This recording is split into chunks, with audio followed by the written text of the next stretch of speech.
પહોંચી ગયા છીએ ગણપતિ બાપાની મૂર્તિ લેવા. તો વિડીયોમાં કન્ટિન્યુ રહેજો. વિડીયોમાં પહેલી વાર હોય તો લાઈક શેર સબસ્ક્રાઈબર કરી નાખજો. તમને બતાવીશ અહીંની ગણપતિ બાપાની મૂર્તિ અમારા મહુવામાં કેવી રીતનું હોય એ બધું બતાવી, અને મૂર્તિની પ્રાઇસ શું છે એ પણ તમને બતાવીશ. તો વિડીયોમાં કન્ટિન્યુ રહેજો.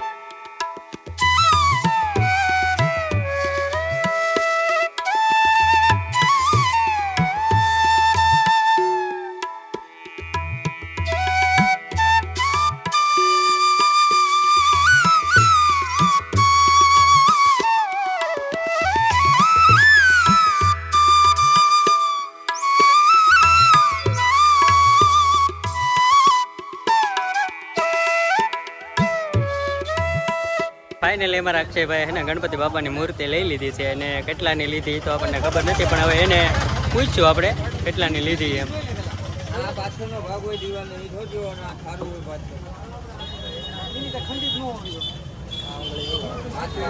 અત્યારે મૂર્તિ ચેક કરે છે.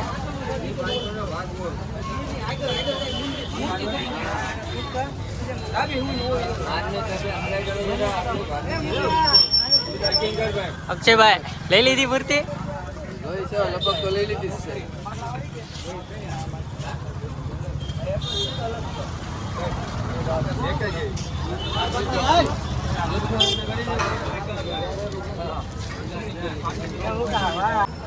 કલર આવો છે ને એ બધી માયરો નાની મોટી ના હોય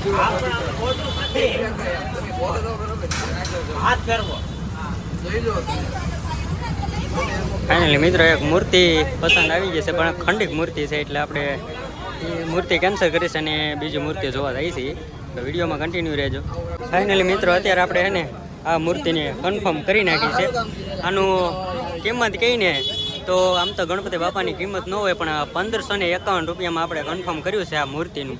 તો મિત્રો ઘણી બધી એવી પણ મૂર્તિ છે, પણ આપણને જે ગમી એમાંથી આ એક મૂર્તિ છે, અને આનો ભાવ 1551 રૂપિયા આપણે નક્કી કર્યો છે, અને ફાઇનલી આ આપણે મૂર્તિ લઈ લીધી છે.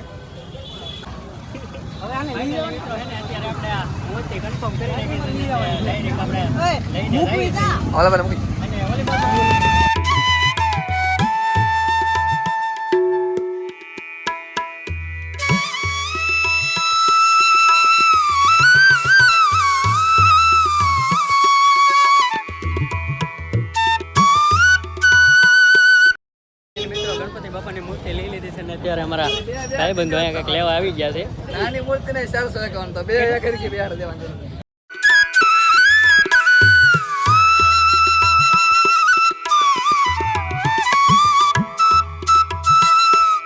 ફાઇનલી તમે મિત્રો જોઈ શકો છો આજે મહુવામાં જે મૂર્તિનું વ્યવસાય છે ને તેનું છે, અને ઘણી બધી એવી પણ મૂર્તિઓ તમે જોઈ શકો છો.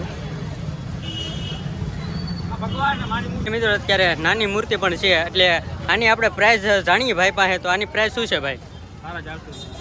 આ મૂર્તિના 450 રૂપિયા છે, અને આના ઘણી બધી એવી મૂર્તિઓ છે, અને 400-450ની પ્રાઇઝમાં છે. તો મિત્રો આવો ને એકવાર તો આ ભાઈની મુલાકાત લેજો.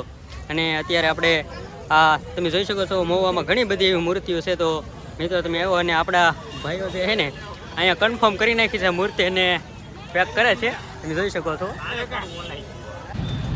ફાઇનલી મિત્રો આપણે ગણપતિ બાપા લઈ લીધા છે, અને અમારા ભાવેશભાઈ જાય છે. ભૈયા વાલો બધા